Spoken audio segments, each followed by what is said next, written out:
Kırgızistan tüştügü, Batken oblusu, 29 aprel Batkençegi, Snayper kubogunun ekinci etabı. Tala, badı katkıştardı жылуу жана ачык аба ырайы менен тосуп алды.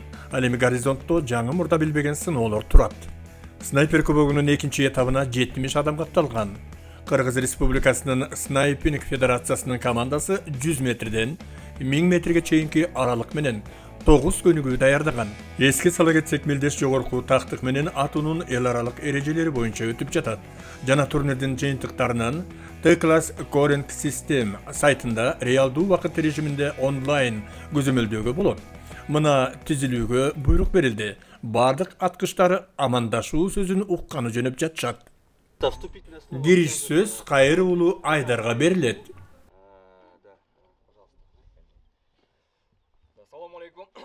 Саламатсыздарбы, мелдештин катышуучулары? Чек ара кызматынын атынан Баткен облусуна дал ушул полигонго кош келдиңиздер деп айтам. Сиздерге ийгилик каалайм. Күчтүүлөр жеңишти багындырсын. Рахмат.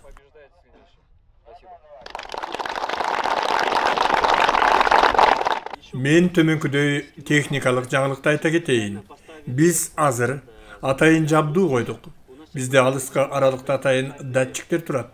Алар бизге пультка алыскы бутага таамай тийүү тууралуу белги берет. Алар ок гоңтун кайсы бөлүгүнө тийгени дааны көрсөтөт. Бул биринчи тастыктоо. Мындан тышкары биз Kestrel өндүрүүсүнүн 2 T1000 датчигин койдук. Азыр 2 датчикте жарык датчикте турат. Ок тийгенде алар жарык болуп күйүшү керек. Мындан тышкары ал жерде видео камералар турат. Башкача айтканда, биз кийин видео камералардан бутага тийүүнү аныктай алабыз. Бул 3-чү деңгээл. 4-чү деңгээл. Биз түтүктү дагы карайбыз. Бул дагы атууну тастыктайт. Бул жаатта жакшы иш жасадык. Эми алыска аралыкта баары жакшы болот деп үмүттөнөбүз. Талаштуу учурлар тастыкталат. Дагы бир жагдай, жарандык аткычтардан 3 кадам алдыга бул жерге чыгып, бөрү отрядынын кызматкерлерине кол чабып коюшуңуздарды өтүнөм. Тигил тарапта бурулуп, кол чаап коюңуздар.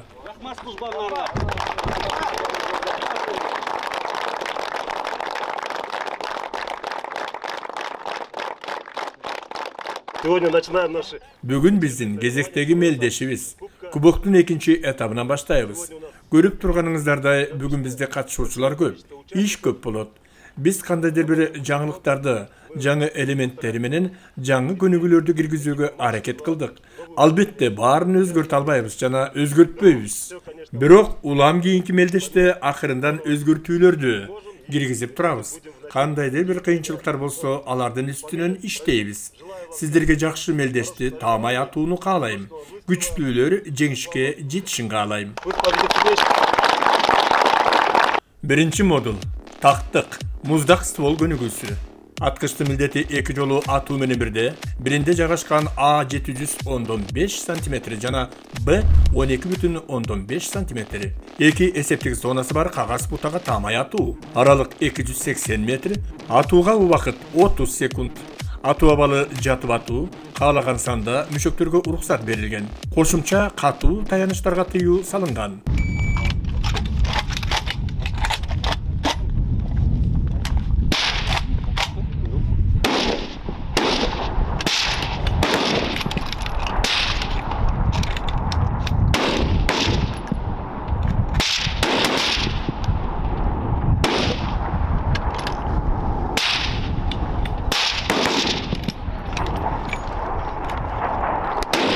Хотел рассказать немножко о своей винтовке. Өзүмдүн мылтыгым тууралуу бир аз айтып берейин. Менин мылтыгым Remington, костюмдук алмаштыруучу ствол, Birdline, ствол калибр 610.5. Gridmore, Carol, Night Force. Кундагы классикалык Remington 700. Бир гана жапкыч калды десек болот. Калганын баары кастомдук. Бул стволду алмаштыруу кундакты алмаштыруу мүмкүнчүлүгүн берет. Almaштырууда birinci кезекте мылтык так болушун, анын тактикалык, техникалык мүнөздөмөлөрүн жогорулатууну каалайсың. Алыскы аралыкта таамай тийүүсүн каалайсың. Албетте мунун баары мылтыктын салмагынын оор болушуна алып келет. Классикалык мылтык 4 кг, 3,5 кг. Ремингтондо орточо чейин болсо, азыр меники 9 кг. Бул кайсы бир жагынан оор болсо, кайсы бир жагынан артыкчылык жалпысынан мылтык абдан жакты. Мастерге рахмат. Аткан абдан жакшы экен. Менде кароол Night Force NXS 32 крат. Бирок снайпинг көнүгүүлөрүнө ар дайым эле 32 кратты пайдалана албайсың. Тескерисинче 8-10 кратка чейин жетесиң. Мисалы, тез атуу керек болгон көнүгүүлөр, башкача айтканда бутаны тез таап, мээлөө керек болгон көнүгүүлөр же движок көнүгүүсү, мында движокту артынан үлгүрүп жана атканга аны көз көргөн мейкиндиктен жоготуп албаш үчүн эселик алып салуу керек. Бүгүн бизде биринчи көнүгүү салт болуп калгандай эле бул муздак ствол болду. Аткычтары ысытпай туруп атышат. Бул муздак атуу, башкача айтканда аткыч келип, каптамасынан мылтыкты чыгарып жана дароо 300 метр аралыкта атып баштайт.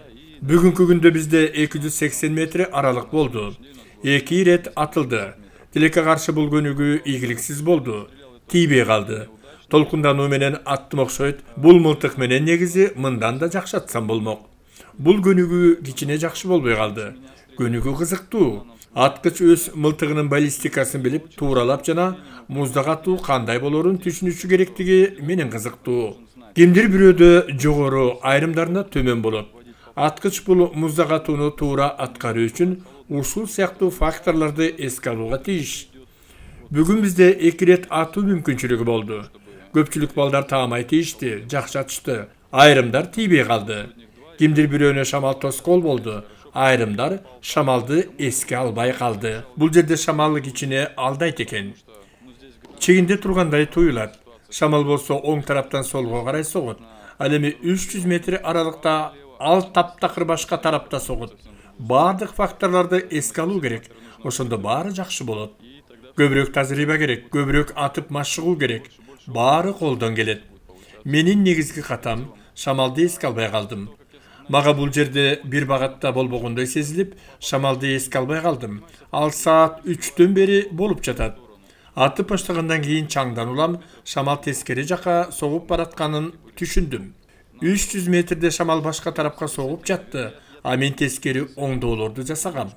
Ушуга байланыштуу мен шамалды туура аныктай албай калдым да 1-2 сантиметр жаза атып алдым. Стандарт көнүгүүсү.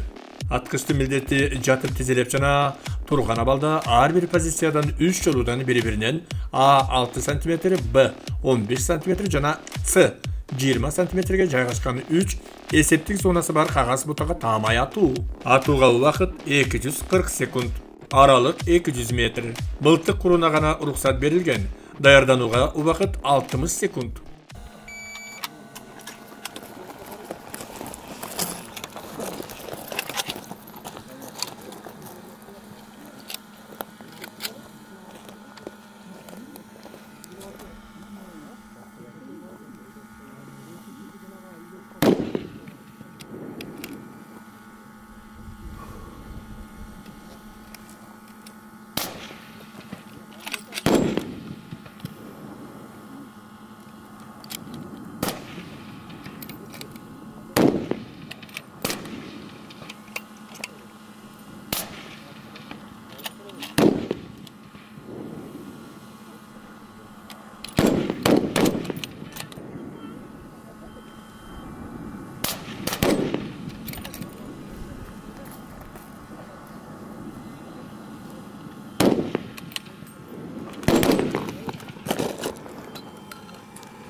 Товарищ судья, налево не идите.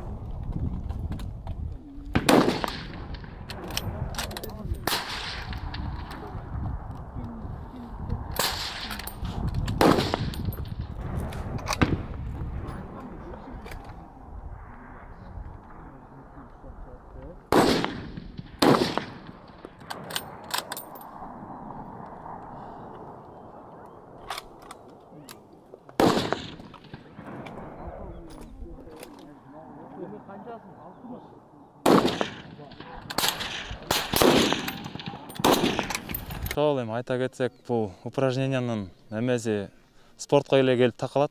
Мындайча айтканда, качестволор бар эмеспи? Быстрота, гибкость. Көбүнчө гибкость мага жардам берди деп ойлойм да бул жердечи. Анткени көп адамдар ошол гибкости жок ошондой сидя атканда неме ала албайт да. Ошол именно ошо стандарт 200га атканда лежа, анан стоя, сидя атасың да. Ошо сидясында мен ошо гибкость мага жардам берди да. Анан ошо винтовканы айтсак, австрийский винтовка, высокоточный, жакшы винтовкалардан. Снайперский жактан алып караганда негизги 4 деме бар да, компонентчи. Ошонун эң биринчиси адам өзү да жакшы даярданыш керек. Экинчиси винтовка, ствол жакшы болуш керек, оптика, анан жакшы ок болуш керек да. Бунун бардыгы преимущество болот да. Эгер ушунун үчөөнүн, төртөөнүн бирөө эле слабый боло турган болсо, анда ал минуска сөзсүз тартат алчы. Ошондуктан ошо төртөөнүн тең эмеси бизде ошо Night Force колдонгон оптикабыз. Night Force жакшы 5-тен 22-ге чейин. Преимущество аябай эле жакшы. Мындайча айтканда, мировой бренд канча согуштардын баарын көрүп келген эмеле оптикалар да. Оор бута көнүгүүсү. Аткычтын милдети 3 ирет атуу менен диаметри 13 см болгон эсептик эмес. Зонаны тегерете жайгашкан 3 эсептик А 3 см, Б 5 см жана С 7 см зонасы бар кагаз бутага таамай атуу. Аралык 100 метр. Атууга убакыт 45 секунд. Атуу жашыруун жерден жаткан абалда мылтыкты 90 градус жайнатып, кичинекей терезеден атылат. Каалаган санда ар кандай мүчөктөргө уруксат берилет. Кошумча атуу таяныштарга тыюу салынган. Даярдануу убактысы сквотко 60 секунд.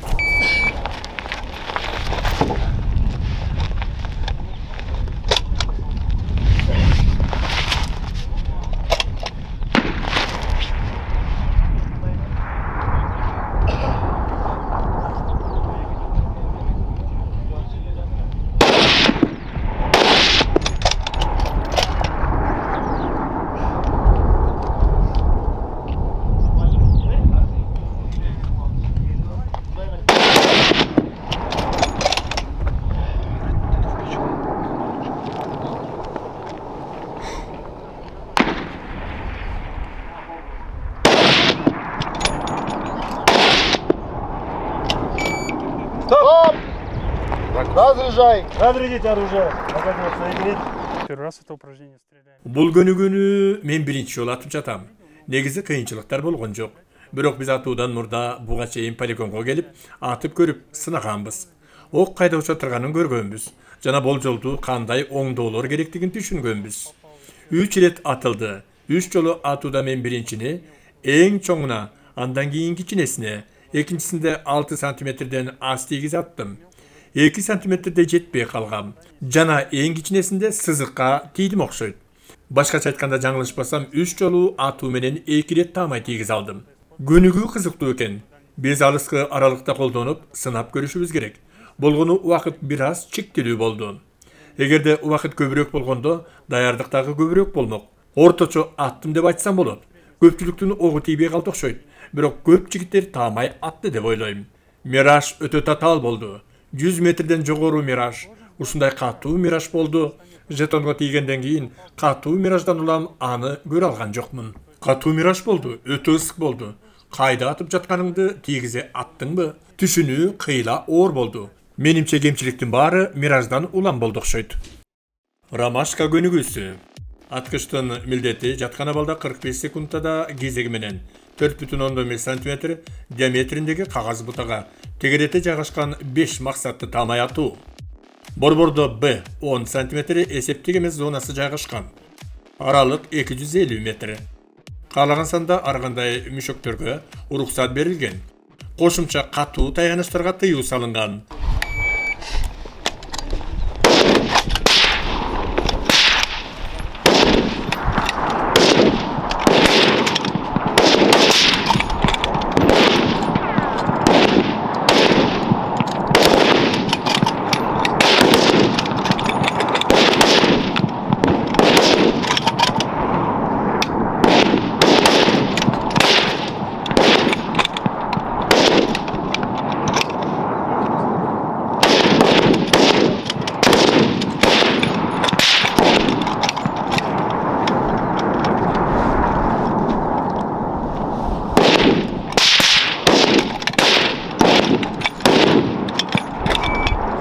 Стоп! Магазин снять, разрядить. Здравствуйте. Ромашкаga бүгін упражнение аттым. Упражнение ромашка өте жақсы ойлап тапылған. Вообще-то организаторлар жақсы бұл сапар упражненияларды ойлап тапшыптыр.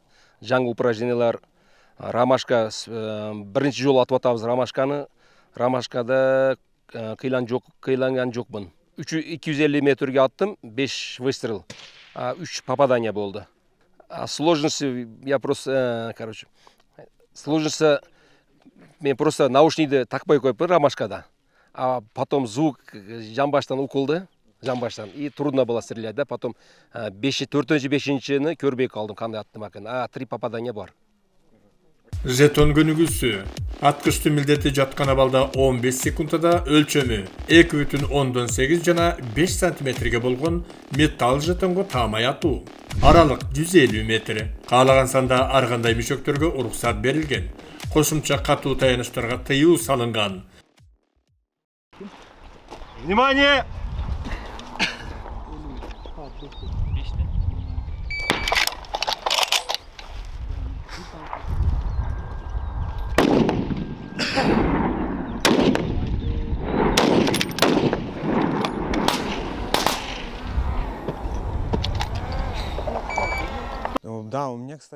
Оба, бүгүн менде бир кыйынчылык болду.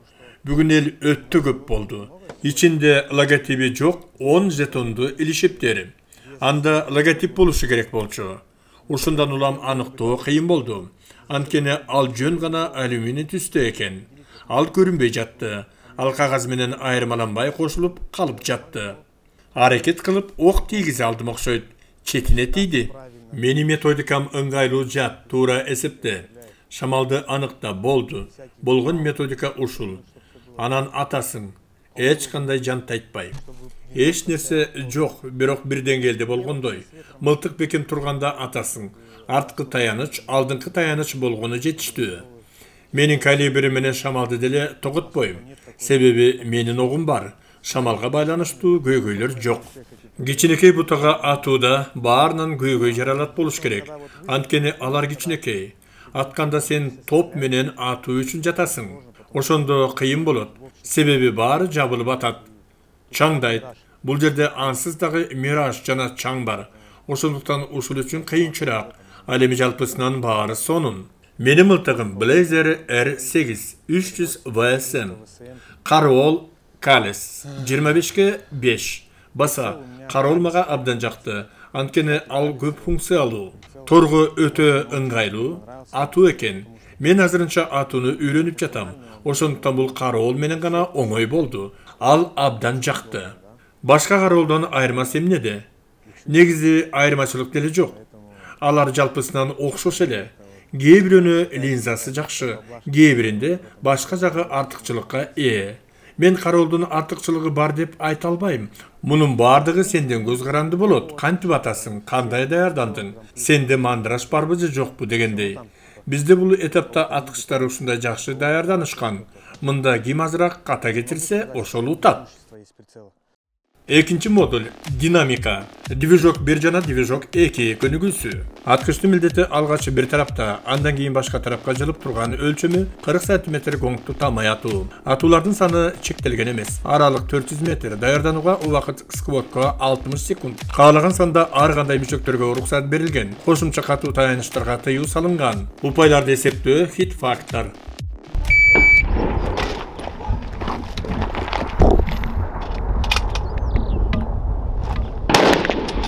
Рома! Рома! Есть попадание! Попадание! Есть попадание! Попадание! Если закончить, разрядить, показать. Магазин. Все, готовимся ко второму упражнению. Время 19:65. 2, да? И сколько там? 2, да.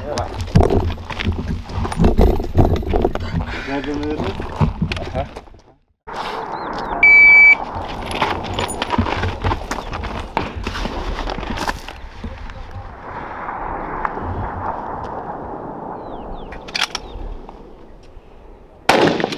Есть попадание! Попадание! Есть! Попадание. Если закончить, разрядить, показать. Хорошо отстрелял движущими. Кыймылдуу бутаны жакшы аттым. Менде максималдуу санда таамай атуулар болду. Мен жалпысынан 5 жолу кыймылдуу бутага таамай аттым. Бирок бул жерде башка фактор таасирин тийгизет. Михаил 4 жолу тийди. Бирок анда хит фактору мыкты болгондуктан мен 5 жолу тийгизгенге карабастан упайлардын саны боюнча менде көп болду. Көрдүңүздөрбү, бул жерде баары бир убакыт деген фактор бар. Башкача айтканда бул көнүгүүнү болушунча тез аткаруу керек. Ошондуктан Михаил көнүгүү үчүн 100 упай алды. А мен бир таамай атуу көп болсо дагы 96% алдым. Жалпысынан кыймылдуу бутага атуу ар кандай стилге Мен бутаны ээрчибейм, позицияга коем. Андан кийин кыймылдуу бутанын гонку менен кесилишиме келет. Ошондо гана атам. Бул кыймылдуу бута менен иштөөдөгү менин стилим. Негизинен мелдештерде кыймылдуу бута боюнча лидермин. Өткөн мелдештерге мен гонко 11 жолу тийгем. Бул мелдеште ал эми 2 болду. Мен 5 жолу таамай аттым. Айрым аткычтар гонгту ээрчип атышат. Бирок мен тандап алган стили мага көбүрөөк ылайык келет деп ойлойм. Мен бул жерде 3 жана 7ге оңдоолорду киргиздим. Бул шамал бар жерде, ал эми шамалга каршы болгондо 3 жана 5 оңдоону алдым. Кыймылдуу бутаны таамай аткандай болдум. Менин мылтыгым Tikka T3, так A1, калибри 6,5. Мен бул мылтыктын стволун кайра жасагам. Анткени бардыгы спорттун аткычтарда ствол тез эскирет. Ошондуктан улам менде кошумча ствол болушун кааладым. Дароо стволду жасадым. Менде 2 ствол бар. Бул сарпталып өткөн мисалы болжол менен 4000 жолу аткандан кийин мен стволду тез алмаштырып, өзгөчө өзгөртүүлөрсүз мелдештерге катышууну уланталам. Ошондуктан менде кастомдук мылтык стволду Евгений Витхен жасаган. Абдан сонун. Менде бир жерге тийгизе атуучулук өтө сонун. 100 метрде 1 сантиметрден жерге тийгизе атууга болот деп ойлойм. Мылтык абдан жакты. Мен киргизген жаңылык МДТда Грузило сатып алгам. Мылтыкты алдыңкы бөлүгүнө жүктөй алдым. Бул мылтыктын ортосун турукташтырууга мүмкүнчүлүк берет. Ошондуктан мылтыгым артка кулабайт. Ал балансы кармап турат. Бул Грузило аркылуу жетишкен жакшы артыкчылык деп эсептейм. Жалпысынан мен көп машыкпайм. Таптакыр эле машыкпайм. Бирок мен англис тилинде китептерди окугандыктан максатка таамай атуу механизмин түшүнөм. Жакшы эле атып жатам. Акыркы 3 мелдеште мен белгилүү байгелерди алдым. Акыркы мелдеште 1-чи орунду ээлегем. Бүгүн Баткенде дагы лидердин катарында турам. Кандай китепти окуса болот? Райан Клекнердин жакшы бестселлер китеби бар. Ал Longrange Shooting Handbook чыгармасын жазган. Бул алыска атуу боюнча колдонмо. Бул китеп мага алгачкы негизги көндүмдөрдү берген. Анын аркасында мен таамай атып баштадым. Экинчи китеп Wing Reading деп аталат. Шамалды кантип билүү керек деп которулат. Бул англис тилиндеги экинчи китеп. Мен акыркы китеп оптика тору боюнча аралыкты баалоо жана шамалды кантип билүү керек деп аталат. Бул англис тилиндеги кыска нуска жазылган китеп. Бирок китепти тажрыйбасы бар адам жазган. Ал Амазондо бар. Автордун аты жок. Жашыл китеп. Автору учурундагы снайпери, ошондуктан ал китепте аты көрсөткөн эмес. Бирок абдан жакшы китеп. Мен дал ушул китептер менен аткычтар үчүн тапшырмаларды аткаргам. Азыр биз чек ара кызматы менен биргелешкен долбоорду жүзөгө ашырып жатабыз. Ушул китептер боюнча окутуп жатабыз. Чек арачылар бул мелдеште абдан жакшы жыйынтык көрсөтүп жатышат. Рахмат. Пограничники показывают очень хороший результат на этих соревнованиях. Я прям вижу. Спасибо. Жолборс көнүгүүсү аткычты милдети. Үн сигналы боюнча бир жолудан 2 позициядан диаметри 20 см, 2 гонку жакындан алыска карай 220 жана 310 метр аралыкта таамай атуу. Атуу үчүн биринчи абал автомобилдин капотуна таянып, андан кийин транспорттун арткы бөлүгүнө жылып, гонкту турган абалда ошол эле тартипте сол ийинден автомобилдин кузовуна таянып таамай атуу. Баштапкы позиция машинанын кузовунда отуруп атуу. Атууга убакыт 60 секунд же акыркы атуу боюнча каалаган санда ар кандай мишектерге уруксат берилген. Разрешены любые мешки в любом количестве. Запрещены дополнительные жесткие опоры. Подсчет очков – хит-фактор.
Жолборс көнүгүүсү туруксуз абалдагы көнүгүүлөрдүн бир түрү. Дал ушул жолборс көнүгүүсүнөн тартып биз биринчи жолу атабыз. Бул жерде баары даярдыктан жана ушул аралыкта таамай атуу жөндөмүнөн мылтык кандай жатканынан көз каранды болот. Капоттун атуу кыйла оңой болгон. Ал эми сол кол менен атканда кыйынчыраак. Анткени оң кол менен атып көнүп калгам. Сол колуң туткага карата интуитивдүү иштебейт. Сол колуңдагы атууну көп көздөйт. Бул жерде эстеликти толук атып салып, минималдуу жасаш керек. Ошондой эле даярдык керек. Сол кол жана сол көз менен атууга даярдык керек. Сол колдон эселикти толук алып салам. Менде 8 градка чейин эселик алынып салынат. Ошондо көрүнүш көбүрөөк болот. Мен ылдамыраак көңүл бура алам. Бул жерде негизги кемчилик максаттагы кичирейип калганында турат. Бирок мен жок дегенде атып жетишем. Оң кол менен баары жакшы жайгашып туруп аттым. Менде аңчылыктан улам, капоттон атуу тажрыйбам чоң. Бул көнүгүү боюнча сол тарапка басым жасоону кеңеш кылам. Азыр жигиттер курду колдонуп жатышат. Башкача айтканда, алар колго кур кийип, сол кол менен атышууда жаман эмес. Балким ушундай атсам жакшы болмок. 3-чү модуль. Алыскы аралык. -50 көнүгүүсү. Аткычты милдети жаткан абалда 60 секунд. Ыраттуу түрдө алыстан жакында карай 2 ирет кийинки гонгторго таамай атуу. 1000 метр гонг 50 см. 950 метр гонг 50 см. 900 метр гонг 45 см. Кошумча атуу таянычы пайдаланууга тыюу салынган. Даярдануу убактысы сквотко 60 секунд. Внимание!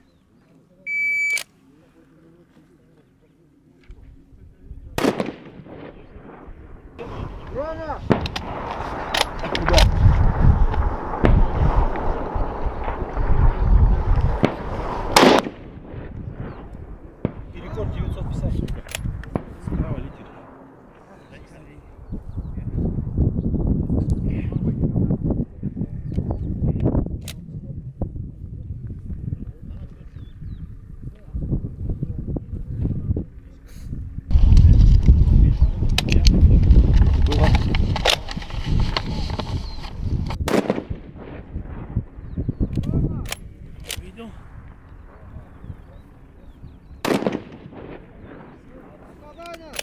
Переход 900.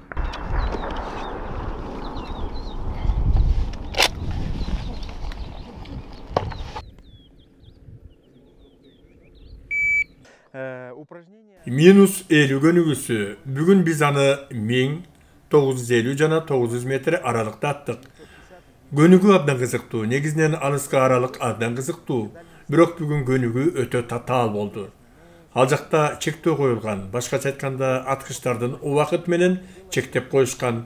Эреже болгондой алыска аралык бул ойлонуп мээлеп, эсептей турган көнүгүү. Башкача айтканда баары убакытты талап кылат. А бизге убакытты өтө аз берип койду. Бардык аралыкка 1 мүнөт берилди. Бул өтө аз. 3 аралыкка 6 ирет атууга. Ар бир атуу 10 секундта. Бул өтө аз. Жеке мен өзүм аракет кылып аттым. Бүгүн көпчүлүгүбүз начар аттык. Анткени бул убакыттын жетишсиздиги менен байланыштуу деп ойлойм. Мен кастомдук мылтык менен аттым. Анын жапкычы бар, Ремингтон базасында чогулткан. Ага Акилов кундагын койгон. Мылтык чогултулган. Менин мылтыгымдын артыкчылыгы менде калибри 6,5. Ал эми азыркы импульстук болуп саналат. Кыска аралыкка 3,3 жана 8 алсак дагы балдардын атуусу кыйын болот. Бул жерде мен балдардан айырмаланып артыкчылыкка ээ болдум. Анткени мылтыкты дал ушул көнүгүү үчүн даярдагам. Анткени импульс аз. Мага мээлеген оңой аткандан кийин мени артка анчалык катуу ыргытпайт. Мылтыктын өзүнүн жакшы жактары бар. Балдар СВД менен атып жатышат. Аларда биздин 35 градка каршы 4 градтык оптика бар. Албетте жигиттерге кыйла оор. Бизде кээде жигиттер СВД менен атып, ой, эч нерсе таамай аталган жокпуз деп айтышат. Булар мылтык менен мыкты деген аткычтар дагы жакшы аталышпайт деп ойлойм. Бул балдарда 4 градтык оптика экенине байланыштуу. Элестетип көрүңүз, 1000 метрге 4 град, ал жакта эч нерсе көрүнбөйт. Алар болсо таамай атууга да жетишип жатышат. Албетте оптика артыкчылык берет. Ал эми оптиканы билүү бул дагы артыкчылык. Ушундай көнүгүүлөрдө тажрыйба топтоп баштадым. Бирок бул ирет торго атууну пайдаланган жокмун. Өзүңдүн торуңду билишиң керек. Анткени бул көп убакытты үнөмдөбөйт. Сен көбүрөөк ылдамдайсың. Барабанды тегеретип отурбай, тор боюнча тезирээк аралыкты табасың. Балким убакыт жетиштүү болмок. Кандай болсо дагы ушул көнүгүүнү кийинки жолу тор боюнча так атмакмын. Анткени бүгүн ката кетирип койдум. Акыркы көнүгүүнү аткаруу үчүн караңгы кирүүсү керек. Ага чейин бардык аткычтар жаралтыш коюнунда даамдуу плов жеп эс алышууда.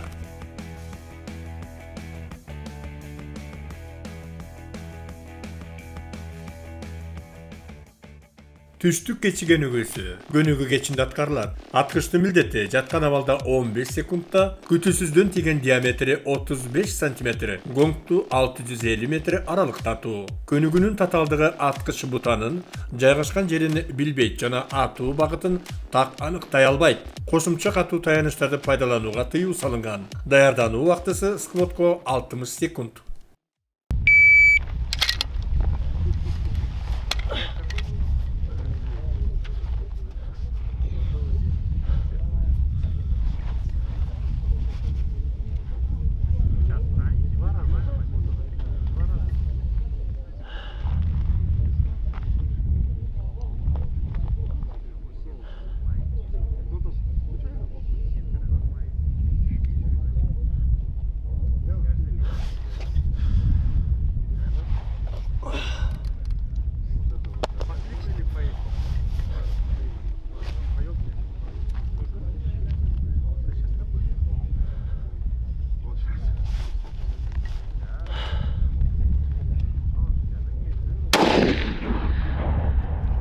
Есть попадание.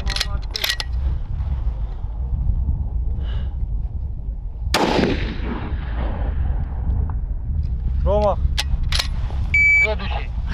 Мен түштүк кечи көнүгүүсүндө аттым. Аралыгы 400дөн 650 метрге чейин болду. Бир жолу гана тийдим. 2 рет атууга уруксат берилген.